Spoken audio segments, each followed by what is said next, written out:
We have been studying branching narrative, and today I'm going to go over why we're doing this and what we've learned so far, and how we can take what we've learned and apply that to XR. Let's get started. Get having technical issues, sorry, real quick. But the goal here of what I'm doing is to help you get practice with your critical thinking whenever you're gaming, whenever you're doing anything, analyzing experiences, whether it's a video game or an XR experience or any kind of experience. I'm trying to turn on your critical thinking and get you practicing that because it's a very important aspect of XR design. And especially if you're getting into a team environment, trying to get a job in this space, you need to learn your critical thinking. So, what I do here on Thursdays, my goal is every other Thursday is to get you here live participating so that we can work together as a group to analyze an experience. And you would participate with me on this critical thinking method that I'm working on to get you practical experience, which is only going to help you in your career. So we can learn from games, and we learn from games so that we can better design excellent immersive experiences. And what we're doing on stream again is what is called a competitive landscape research.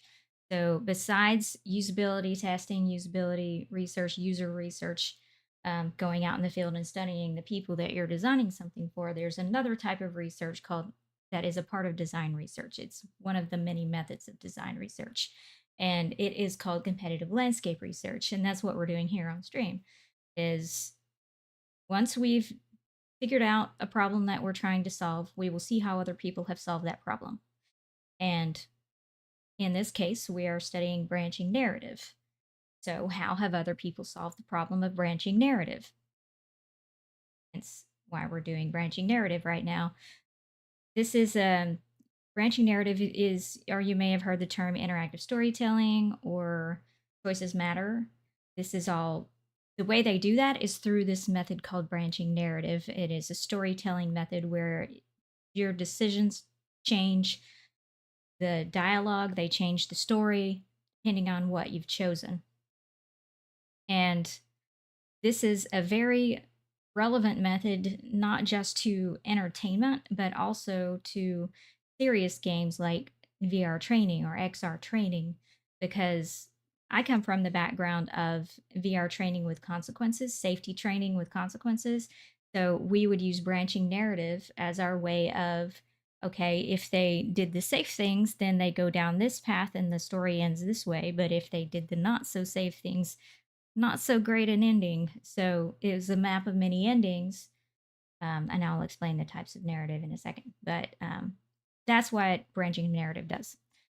So let's look at today. We are going to be looking at again what we've learned so far. So, and if you check the show notes, the description here, you'll see I've got an explanation of the Rose Thorn Bud method so that whenever we do this, you can participate. And I also have a list of the games that we've played so far while we've been studying that. So far, they've all been 2D games. We do both 2D and XR experiences. You don't have to only study XR experiences. You can also study 2D because this is everything that we're doing with XR, we've learned from 2D gaming. And so that is why we also study 2D games. So far, and I also have some resources in there for you to learn more later about this article is a great article on branching narrative storytelling and some instructional design tips for you. But we have studied Undertale, which is a retro RPG game, pixel RPG game, and it has and I'll go through the type of in a minute. We played Wildermyth, Genshin Impact. We did the Hangout sessions, and we did episode 1 of Life is Strange. And again, think about your own gaming experience if you do game, or if you thinking about your own experience where you are able to make a choice, and think of an experience where you're not able to make a choice. which one feels more empowering, which one feels more engaging. If you're just sitting there watching and experiencing something without any power, or are you able to make a decision that could possibly change the outcome? Which one makes you feel more engaged? Which one makes you feel better? So that that is what branching narrative can do. And it so what we've learned so far is that branching narrative can create a more engaging experience. And there are many different types of branching narrative available.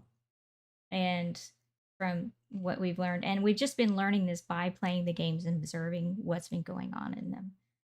I haven't taken any classes on branching narrative or anything. I getting this from my experience working on these training sims on the job in the past and playing games. This is how I've learned.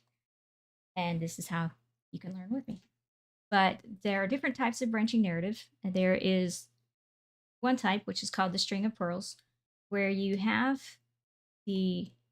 have a linear path for the main story, but then you can branch off into side quests. And those side quests could potentially have more side quests or different endings depending on what you choose in that one. And then there's also the bottleneck type where everyone starts in the same place, but then depending on a decision that you've made, you will branch off into another story. And then those decisions can branch off. But then at some point, you all come back together at a pivotal point in the story, and then you could potentially branch off again. And a great example of this would be, I think, Fire Emblem Three Houses. We haven't played that on stream because I have a Switch Lite. I don't have a Switch that can stream. I can't project onto my PC to stream with the light. You can with the main, but not the light. So if I figure out rigging, I can try to do that, but you'll have to watch the actual console, not a nice stream. But I can look into figuring that out so I can have more options for games to play on stream. But Fire Emblem Three Houses is a very good example of this type of branching narrative because depending on which house you choose, there are three.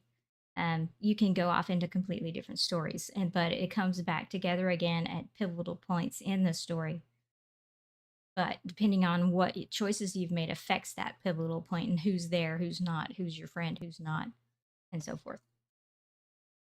And then there is the map of many endings, which is what I would say Undertale is, and what I was talking about earlier with safety training is you can have many different endings depending on your decisions, and very different endings depending on your decisions. And then there's true open world narrative, which there's no real linear path. You can choose to finish the game however you like and can choose what you do with it. And a good example of this would be Breath of the Wild, Zelda Breath of the Wild, because you don't have to do the main story linearly. You could go out and you could find other quests, and you can choose what order you do the things. And you can choose to go straight to the final boss battle if you want. It's going to be really hard if you do that because you don't have the levels. But you could choose to do that, or you could choose all kinds of different things. That's a true open world system. And so all of these have their pros and cons. If you think about it, I think a lot of games have, there's a lot more games with string of pearls than there are the other types. But so if we look at Undertale, that was a map of many endings, and Wildermyth seems to be a mix of different types. So what that tells us is that choosing the type of branching narrative structure depends on the goals of your experience. So for example, training, like I said, safety training with consequences is going to probably be best served with a map of many endings. However, if you're doing training for empathy, like Notes on Blindness, let me share that link. I don't think I shared that in the show notes. But let me grab that one real quick for you. This is an experience that, ah, hold on. It's the problem when I do Microsoft Edge versus Chrome. It will just summarize the title for you instead of giving you the actual link on Microsoft Edge. So there's the actual link to Notes on Blindness. This one is not a branching narrative. It is portraying something that happened in the past. You can't change the past, at least in this case. It's a real of the thing that happened in the past that they are letting you experience to give you a put you in the shoes of someone who was in the process of losing their eyesight. And so that is linear. Kind of linear. You could skip around in chapters, but it's linear. So it depends on the type of training that you're doing or the type of experience that you're doing. And you want to know that early on up front. So this is something that I observed just by playing these games here on. And what I also observed is that you can have multiple types of branches in the same game. So like I was talking about with Wildermyth, there are linear story lines and the dialogue of the story changes depending on your decisions, like what weapons you choose, what class you choose for your warrior class, and so forth, will affect the words and will. So it's linear in that aspect. But then when you get into the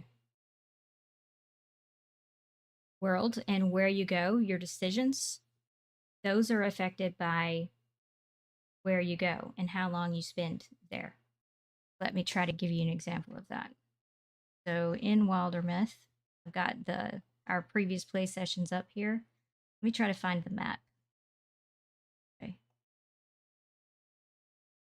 So there are decisions, and they're called legacy points here. And these decisions here and so forth. Use them wisely. So you can choose, what are we going to do here? Because this will affect how much time is spent on this, and that time spent could affect something else in the story. So where you could have made it in time to save someone from doing something or saved a town from being destroyed or something, now you've spent all your time building a station or something, and you can't stop this calamity from happening because now you've spent too much time doing this thing instead of going out and helping people. So it's choices matter in that case. So that in that way, it's map of many endings. But within those individual storylines, it's more linear, kind of string of pearls in that sense. I'm not sure there are side quests. They may be. I haven't played enough of it but it's a fun game if you want to check it out. But that is, for example, that experience. And then with Genshin Impact, that is the main story is a string of pearls, and which has the main stories linear, but you have side quests that you can do. But then the Hangouts, which is what we played, are a map of many endings. So I have the branching structure here. Let me grab it. See here. This is the structure of their branching dialogue. You can see it when you go into the Hangout. Starts, and then you, depending on what decision you make, you end up on these different branches, and they all have different endings, depending on which way you've gone. And then in their case, they'll show you a photograph of a memory of that ending. And you can go back and replay these if you want. So they have multiple types of structures within their game. And then again, Zelda is a true open world, but then there are within those open world quest line decisions, there are linear stories. So what else we we also discovered that um, whenever, and I recognized this first when we were playing Wildermyth, but whenever we're creating a branching narrative structure, there has to be some kind of constraints, because if we don't have constraints, it's going to get way out of hand, and we're just going to be overwhelmed, because we have to, as the creators or whoever is writing the story, and all of the people that are making all the assets and making it so based on that, it can get so out of hand so quickly that you just got a big mess on your hands. So there has to be constraints within this. It can't just be truly free. Um, so you have to have constraints on options, like in Life is Strange. I don't want to give spoilers. You haven't watched or haven't played that one, but within Life is Strange, let me try to find a spot.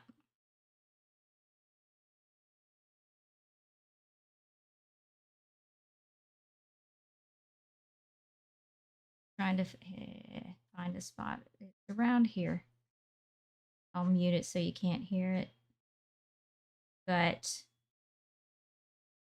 she has a decision to make here. She has to choose whether or not she tells the principal something that happened. And so this decision is going to change what happens in the story. So in this case, there are only two choices though. See, grab it. There are only two choices. She doesn't have three, she doesn't have four, there are only two. Because otherwise you have to write. Yeah, I can't. Yeah, here it is. Report or hide the truth. These are the only two options you have. So then, if we had more options, if we gave her more freedom, then we would have to write the story to accommodate that. We'd have to write all these different possibilities of this different story, and we would have to create all of the gameplay, all of the narrative, all of the assets, animations, everything for all of those different decisions. So there has to be constraints. And for an example, in this case, there's no option, there's no third option. Have choices. But then we also learned that not all choices matter.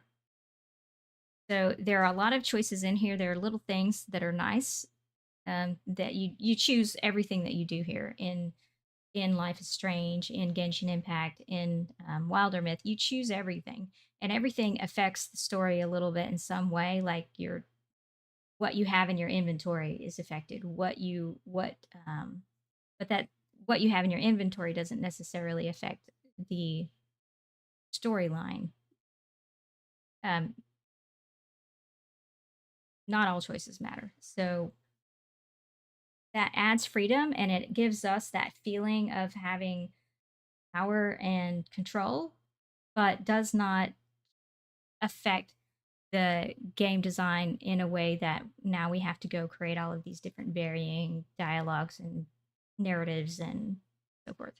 Like what's in your inventory, what um, armor you chose, or whatever. That'll affect some game mechanics in some way, but not to the point where you're having to complete create completely different stories out of that. If that makes sense. And then you can design it in such a way, and in a lot of these games have done this way, that you can give them a lot of choices in what they do, but that doesn't necessarily change the outcome of the end of the story overall. And there are only some pivotal choices that matter that will change the outcome. And that helps the creators of the games stay focused and get something out there without getting completely overwhelmed by what's going on. And um, I think that you could probably check out GDC's YouTube channel. They have a lot of great They have a lot of great videos on their YouTube channel. If you want to check them out, they talk from the actual game makers who are creating these things, who talk about how they've done this stuff. So if you just go to GDC's later um, YouTube channel and do a search on branching narrative or interactive storytelling, you'll probably find a lot of stuff there. But we've also learned by playing these games that branches can be determined by dialogue, by battle class, by weapon choices, playstyle, actions, all kinds of things can be what are your decision points in this. In this case, it's dialogue. In other cases, like in Wildermyth, your choice of class and your choice of weapons and whether or not you decide to stay somewhere or move on, because that affects your time, which affects whether or not you can make it somewhere in time to do something. Um, so all kinds of ways that you could design your narrative to do that. It's up to you. It's up to the goals of the outcome of whatever experience you're doing, not just games, training, or whatever, to figure this out. So, for example, in Undertale, you have 3 possible endings. You can, and it's all depends on what type of gameplay, how you want to play the game. Do you want to? I don't know if it explains it here. I looked it up. So you can decide. Here, let me find a fight. Find a battle.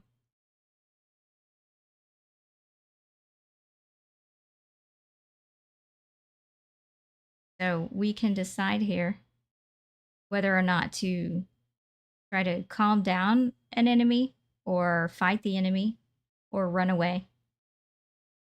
We can complement them. And when we do that, it determines the complete outcome of the game. How often we do that. So, like, if we want to play a completely pacifist game where we're not fighting any characters, then we will not kill any of them. We will either run away or we will compliment them and try to make friends with them and continue on. We won't kill any enemies. That's a completely passive, and that will give you a completely different ending than if you were to play a neutral type who's defending yourself when you need to, but when you can get away, you get away. And or murder hobo style where you're just killing everything you come across. So those will all give you completely different endings to the story. So you have 3 options there. And then, like in Wildermyth, you can determine whether or not you're a friend with someone or a rival with them or so forth, or you have a relationship with them. You can determine this in that game, and that will affect the story in some way. And where you go, like for example in Wildermyth, how long you spend doing something will affect later things, time sensitive stuff. So then we also learned that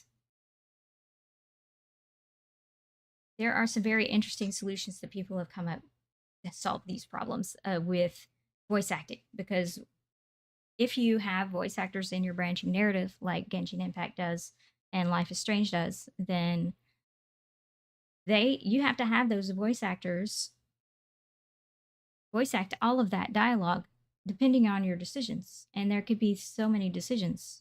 And for example, like, and there are some like major ramifications, like especially if you go back and change the dialogue later because something happened and you realized you needed to change it to make something better, you have to go back, bring those voice actors in and have them redo that recording.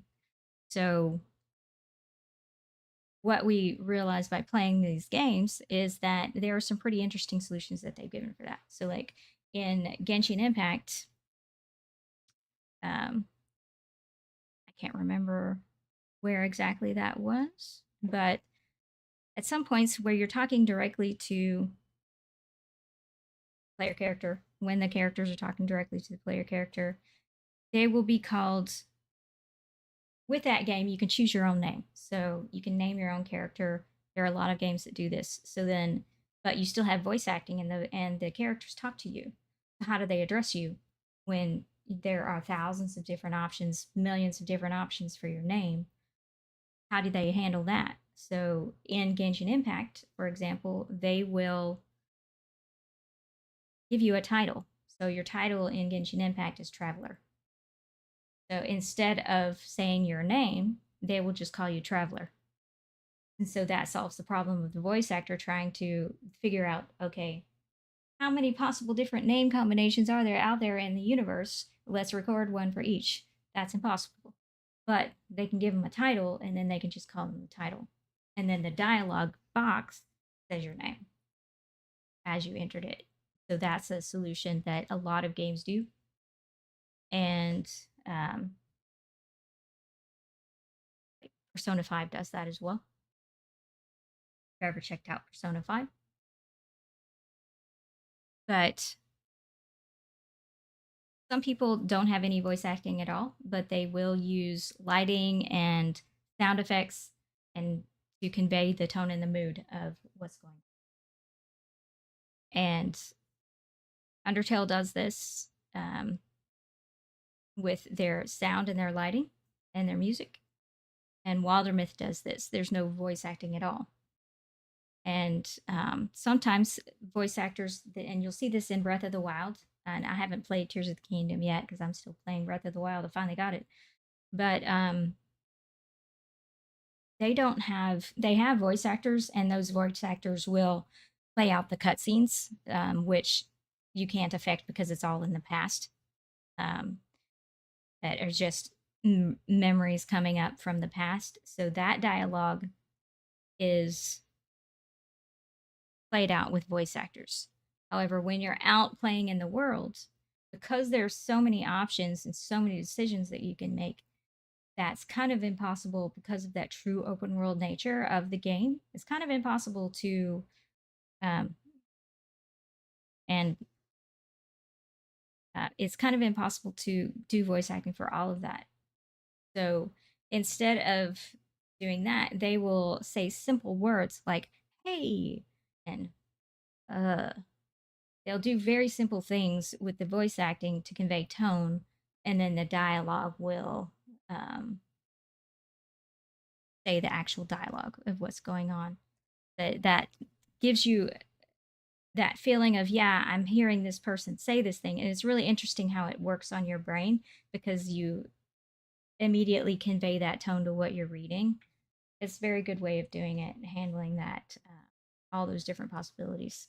If you pay attention, a few games do that. The one that comes directly to mind is Breath of the Wild. And then also, what we've learned from this is thinking about the voice acting and thinking about all the different possibilities. And if there is a change later, having to call the voice actors back to make those changes, how can we change our process and have a process in place that prevents us from having to call them back? There needs to be some kind of process in place that helps us do that. It helps us avoid calling them back and just because that's their time, it's our time as creators that is hurt by having to constantly do that unless you have them in house. Maybe that's not as big of a deal. But most of the time you don't.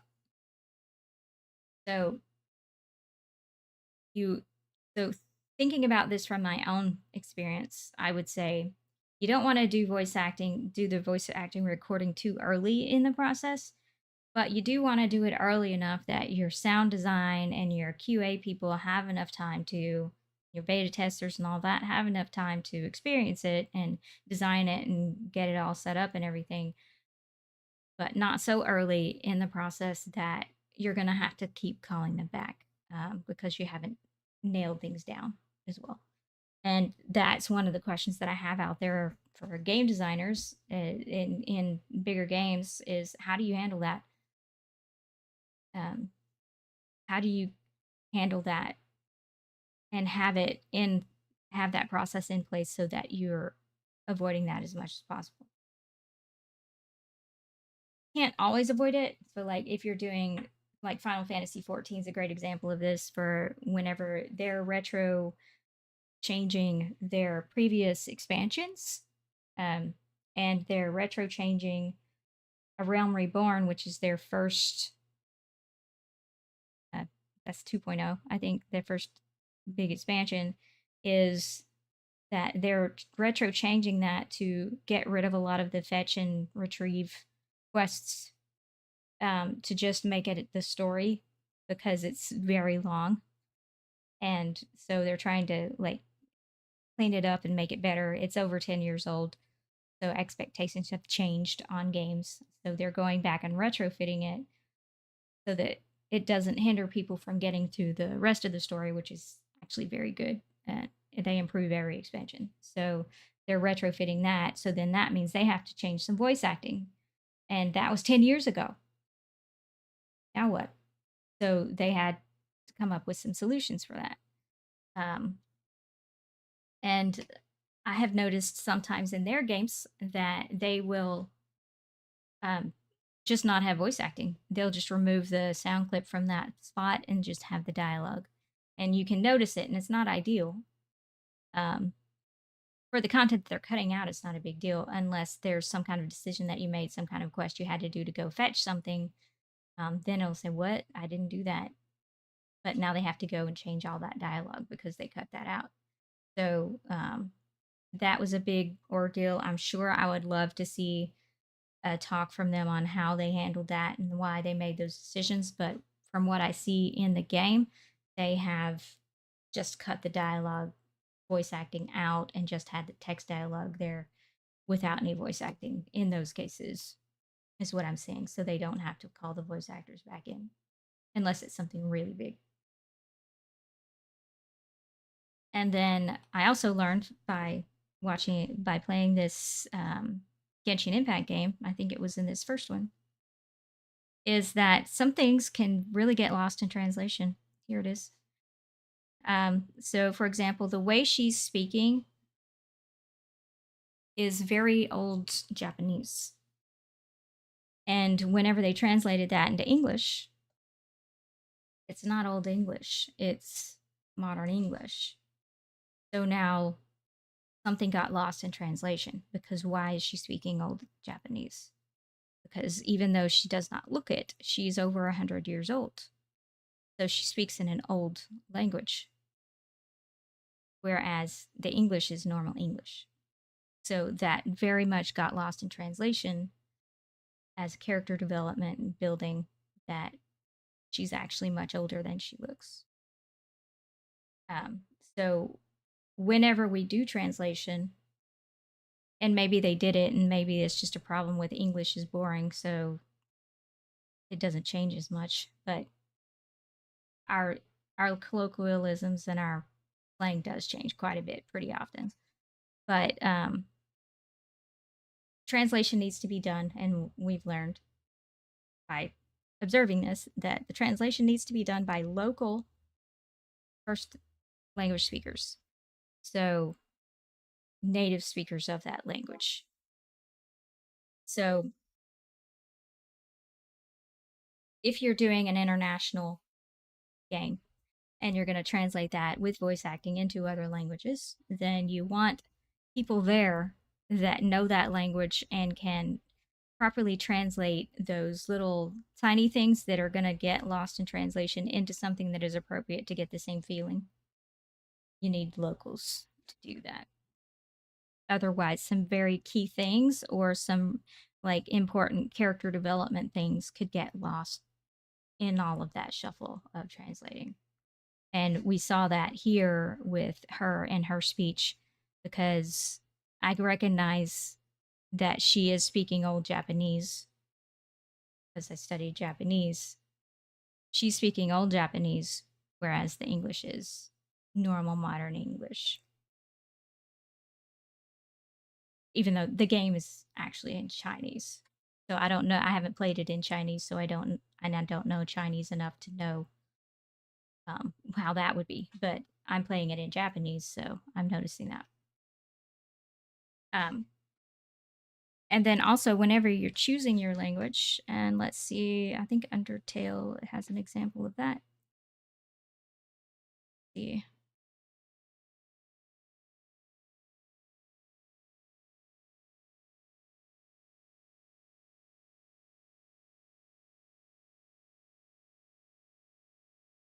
I want to see if they have it, but you're wanting, whenever you choose the language, here we go.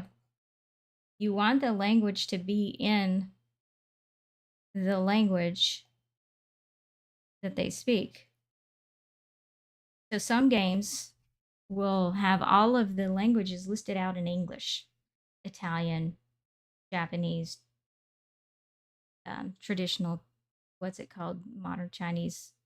There's a that Chinese language that everyone speaks, that besides Mandarin and so forth. Standard Chinese, I think. Um, anyway, German, whatever. All of it will be listed out in English. Those people don't speak English; they speak their language, so it needs to be in their language so they can recognize it. Um, they have different writing systems, so you put it in their writing system. This is an important internationalization design thing that you want for your people so that they can easily find the language that they're speaking in. And the best way to do that is to just put it in their language. So that is especially important for people who, whenever you're translating it into different language, you want to make sure that it is set up to where you can see that and set it up before they start playing the game, before you say convey any kind of important information. Make sure there's an option for them to set their language so that they don't miss anything important. Make sure that's up front. Here, they played the backstory before. Oh, hit the wrong thing. Here, they played the backstory before you even got to the settings. So here they're playing the backstory. There's no options to change settings that are apparent, at least. You could have pressed enter or something to make the story stop. But then how do you go back and replay the story? You have to wait for it to sit there for a while and then it'll autoplay it, at least from what I could tell. So you want to make sure that you give them that option up front before they even see any content of what language are they speaking, if you're doing international. And then you also want to make sure that the player has the ability to initiate the start. Don't just start playing immediately. This is especially important in XR because they could still be adjusting their headset, and we will get to more about what we've learned in XR later, but what we can apply to XR later, but especially for XR. But let the player initiate the start of the game. Don't just start playing as soon as they open the game, because if you're conveying some kind of important information, they could miss it because they're still adjusting their headset. They're still getting their sound set up. So maybe they're not even hearing it yet because they haven't put their headphones in or on or whatever yet. Like my headset has little earbuds that go into my ears. And those aren't in my ears before I put my headset on. So you want to let them initiate the start of the experience so that they don't miss anything important. And if you're going to play something up front, make sure it's not something that's so pivotal to the story that they're going to miss out on something, especially for training. So you want to give them options to manually progress the story or auto progress the story. Okay, so you have the option to name them here. But this Undertale doesn't have any voice acting that I remember. Anyway, so you also, because this was something that happened in Genshin Impact somewhere along the way, is that they started talking. Doesn't seem like it's one, but they were dialoguing while you were walking around. And the problem with that was that, see, might not be in this one either. A lot of standing around and talking here. That when they were walking around, I don't see it.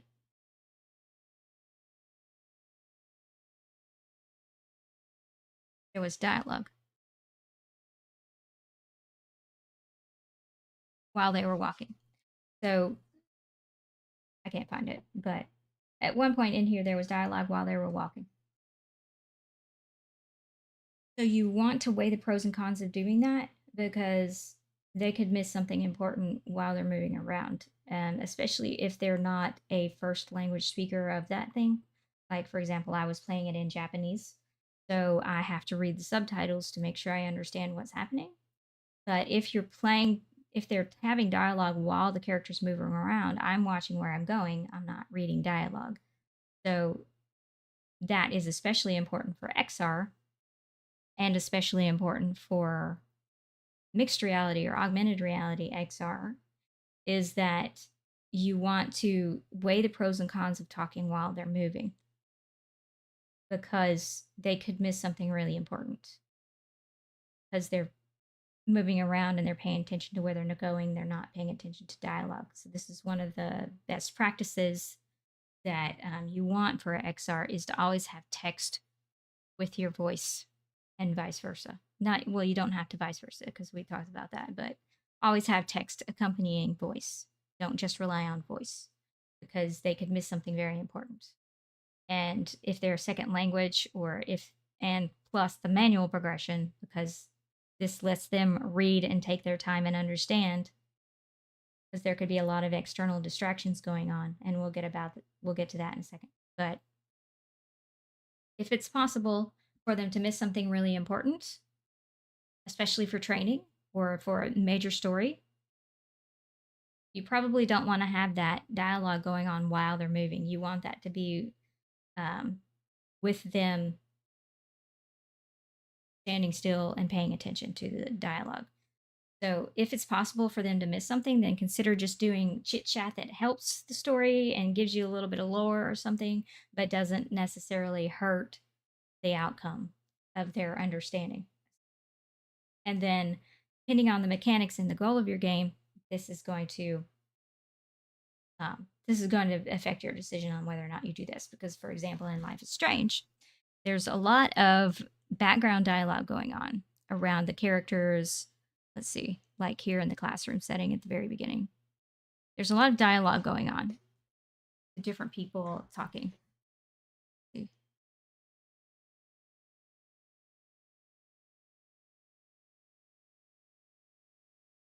So if you're the goal of this game, as we figured out while we're playing through it, is they actually want you to listen to that dialogue, but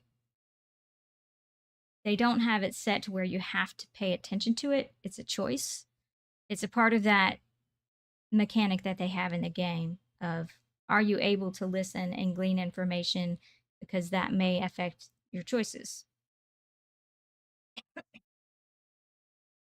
And as we go through and we listen, then these choices do change, especially if you rewind and play again, because you have the option of turning back time and redoing something in this game. Is how is if you were paying attention to the dialogue that's going on here, then you can change your choices. So in their case, it wasn't necessarily a good thing for you to manually progress because it's part of the mechanic that you don't manually progress because can you pay attention to all the dialogue and change your decisions based on that? So this would another example of where that might matter is if you're training someone on active listening, then maybe you don't want to manually progress the dialogue. Maybe you do want it to autoplay and say, can they listen? And they need to learn to actively listen. So it depends on the goal of your game. But for the most part, you do want to give them the option to manually progress.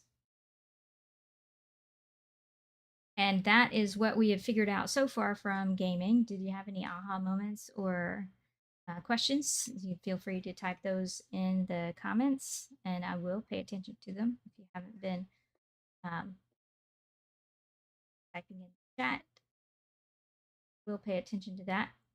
And while you're typing those aha moments, I will get on to how we translate this into XR, what we've learned so far.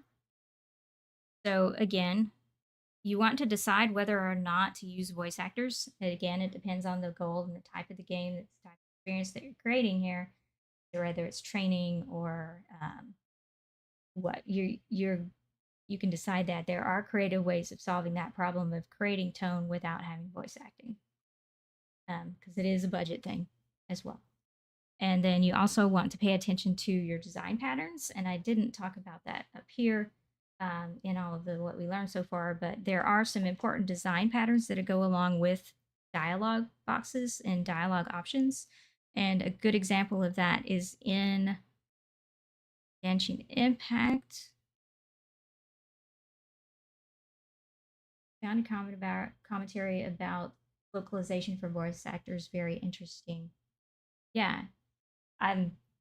I learned that because I used to also by playing the game, but I used to work in the airline industry, and I created for international anyway. It's 2D, but I was creating for international people anyway. So there was some background knowledge that I knew about that was carried over.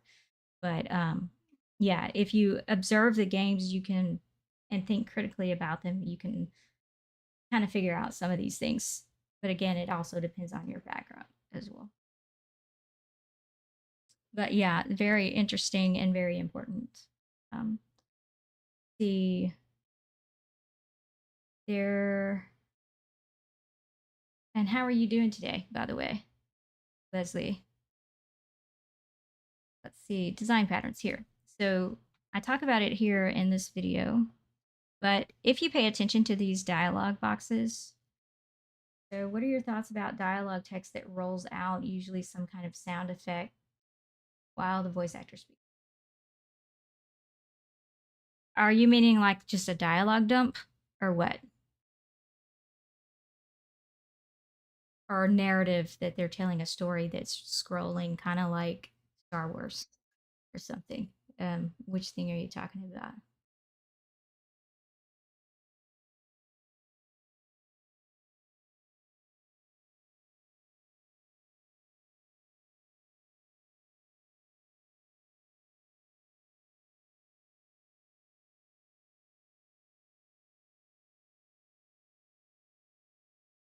But while you're typing that, um, there are some design patterns that you want to pay attention to. I will see, can I grab the share on this? Where's the share?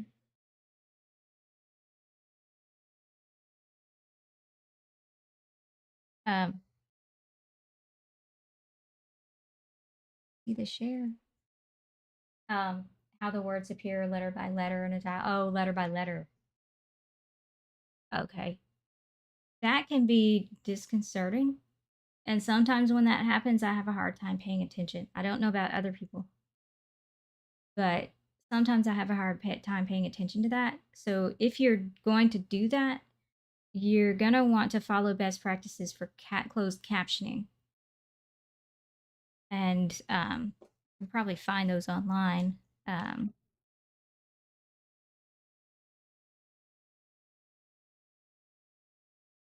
Yeah. Um, design best practices.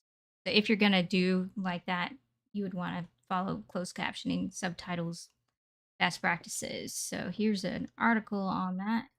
Here, share it in the chat. Haven't read it yet, but it is from Smashing Magazine, so they're usually good. Um, but there are best practices for how you handle that type. But like in TikTok videos where it's like word by word coming out, I have a hard time paying attention because I'm seeing all that stuff going on, and I don't know if other people have issues with that. But I sometimes end up not paying attention to what's actually being said. So you would want to study that with your target audience and see, are they having a hard time understanding that? Because it depends on your target audience. So you would want to study. But there are design patterns that you can take from 2D and translate that into XR. And I've done that in the past on previous safety training sims where we studied like Fire Emblem Three Houses. We studied the dialogue boxes and the NPC behaviors and how they. Um, there are tiny little design patterns that we don't notice whenever we're playing games, but whenever we're having to design them, it all is very important. We miss it when it's not there. And we realize, oh, this is actually really helpful. It's not just visual interest, it's an actual thing. Like here, let me make this bigger. You have, says it's HD, but it does not feel HD.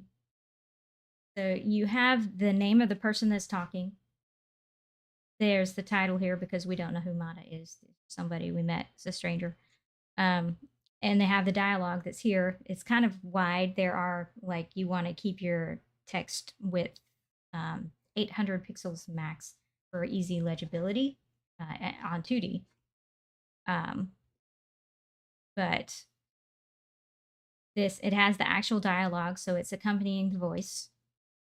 And you'll see there's this little, I don't know if you can see it because YouTube UI is kind of in the way, but there's this little diamond down here at the bottom that will flash when it's ready, when he's done talking and it's ready to continue. And then you can choose whether or not you do autoplay or manual progress. I've got it on manual progress. And then confirm will progress the dialogue. And there are these tiny little, here's the share. That don't work. Anyway, you can check out later. There's a timestamp here that says design patterns where I talk about it in more detail. But all of these little design patterns matter, and they do translate into XR whenever you're creating dialog boxes for XR as well. You would just want to pay attention to the placement of your dialog boxes in XR so that they're not occluding the world. Because as you can see here in the 2D version, it's down, it's below the character, it's not occluding anything important in the scene, but you can still easily read it, and you would want to think about that and do the same thing in XR. But of course, since we're doing 360 space, then it's going to be a little bit different placement. So you might want to play with a few different options depending on your method of interaction. So like in the past, I have seen where the dialogue box was out next to the NPC, and you would be looking at the NPC and reading the dialogue next to them, but it's not occluding them, but it's next to them so you can see both. And other ones I've seen where the dialogue was below eye level and within reach because it was a touch interface where they were touching a panel and reading the dialogue and choosing options from a panel while they could still see the person, and it's just a matter of moving your eyes. So I've seen both, and it depends on your situation.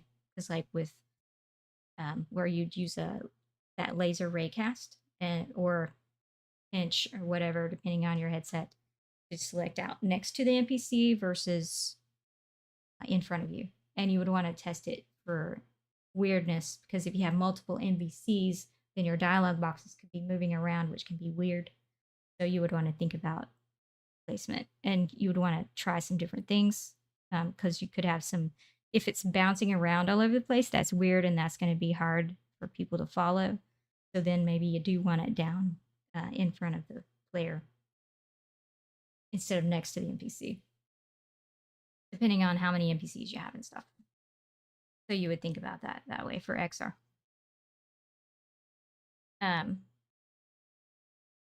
So yeah, game design, they've been doing this for decades. We can learn a ton from game design if we just study it and then, okay, how would I translate this into XR? Should they be 6 DOF? Well, it depends on if you have a 6 DOF headset. If you have a 3 DOF headset, then it's not going to be 6 DOF. But so do you mean like, should it be out in space or what?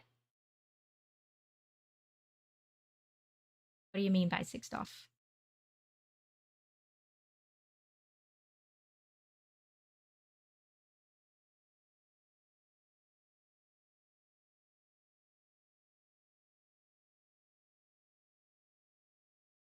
Then NPC behaviors are also very important while you're typing that explanation.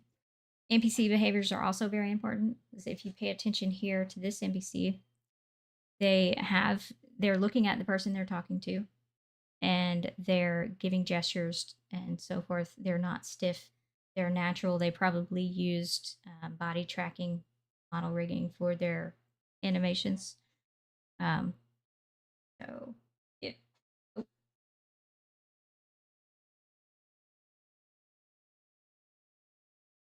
I'm sorry, I don't know why it timed you out. That is not an intention. I need to yell at my bot.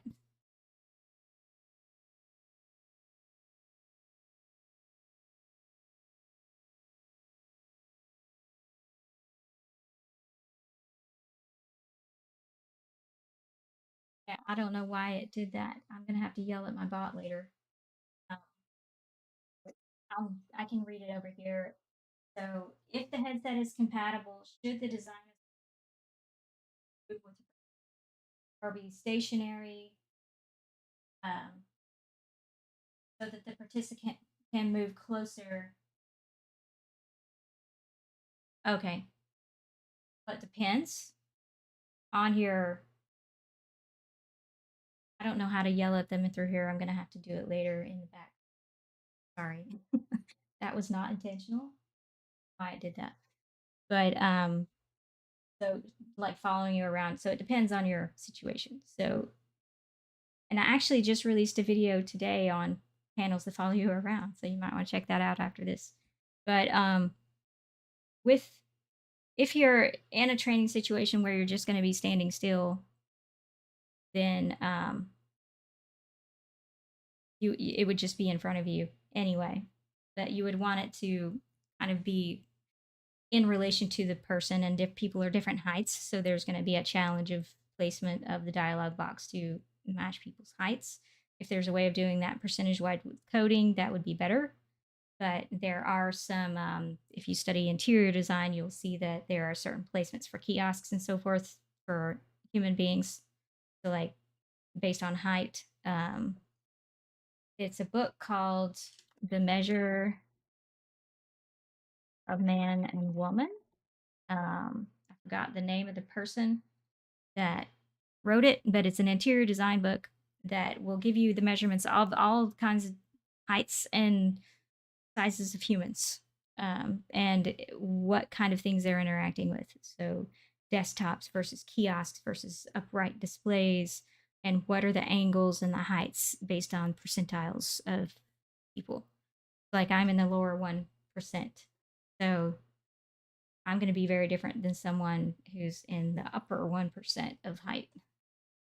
Um, so that book is very useful for that. But if you can use code to get it to their height, that's great. But I was mentioning earlier that if you're wanting to walk around in the world, move around in the world, then think about the dialogue that is going to be conveyed while you're walking, while you're moving around. Because if it's something that's really important, they might miss it. Because again, if they're a second language, or if, which is going to be really common actually, if you're doing international, um, if it's their second language, or if you're training them on something, then you don't want them to miss important information. And if they're moving around and you don't give them that option for manual progress, then they're going to miss something. So if you are moving around in the world, give them in XR, give them the option to manually progress the dialogue so they don't miss anything important. Because you always want to accompany voice with text, especially for training. But for accessibility, for sure. Not everyone can hear. Or sometimes people will be in loud environments, and so you'll want to, or distracting environments, so you want to always accompany the voice with the text anyway. And then the NPC really matters. NPC behavior really matters in um, XR for sure. And I learned this very quickly and very early on in whenever I was creating a safety training sim with consequences. We had NPCs, and the first time they sent it's what's called a build to us to review. The developers sent us what's called a build that you can create from Unity and give it to your team or people to review. And so we received the build to review, and I got in the headset, and the NPCs were talking to me, but they were not looking at me, which you don't think about that as much in 2D games. If it's weird, if it's off, it's just a quirk. It's weird. It doesn't bother you. But if you're immersed in a world and it's like you're there. So you expect the other humans or beings that are communicating with you, this body language really matters. If they're not looking at you, but they're talking to you, I felt ignored and belittled. And that was not a proper response. That was not what we were going for. So I learned very early that that NPC behaviors really matter. So if the NPC is talking to you, make sure the NPC is looking at you. And if they're waiting for a response, make sure that it's a casual, like here, when he's waiting for a response. He's standing there in a neutral position, waiting for a response. He's breathing, he's moving, he's alive, waiting for me to respond. And he's looking at me, waiting for me to respond. So that is a good NPC behavior. So, and all of these little micro interactions, all of these things matter way more in Exile.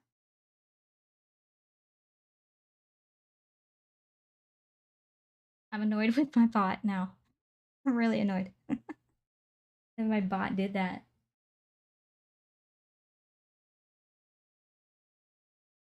Okay.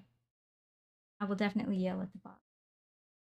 So, things that you can learn, and I think that I've already included these in the show notes. Check. Yeah, I did.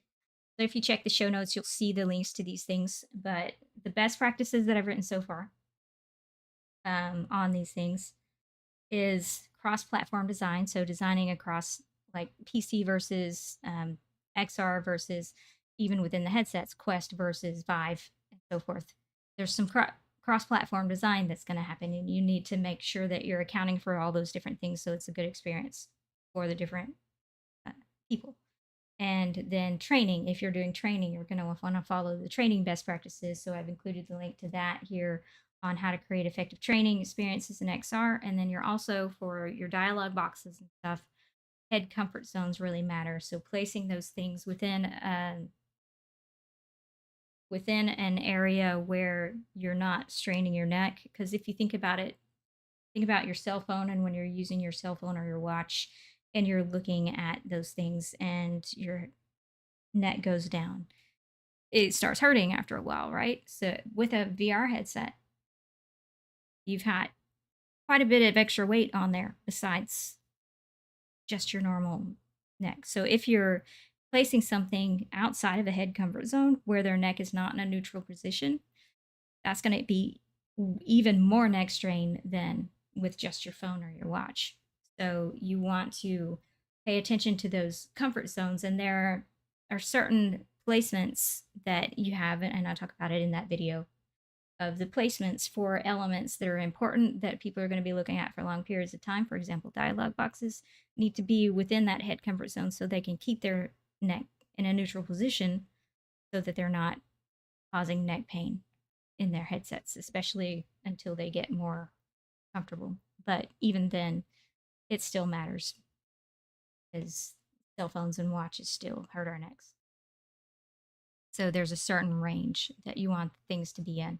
And then again, internationalization is a really important thing. I've not written any best practices about that at this point. And last I checked, there were not any that I could find. But I can Google real quick and see if somebody's written something. UX best practices for internationalization. Let's see. Here's something from UXPen. It won't be everything that I've talked about probably, but it's from UXPen, so that should be a good resource. So you can check that out, that article, um, later as well. And I'm sorry that it's not letting you talk anymore if it's not. I'm sorry. We'll try to get that fixed. But talking about localization, and we talked about that a little bit. So yeah. So these are the things that we've learned so far, and I hope that you enjoyed today's session. I enjoyed chatting with y'all. Next time we will, if I can get tech going right, we'll be in another game. So look forward to that. That'll be in 2 weeks.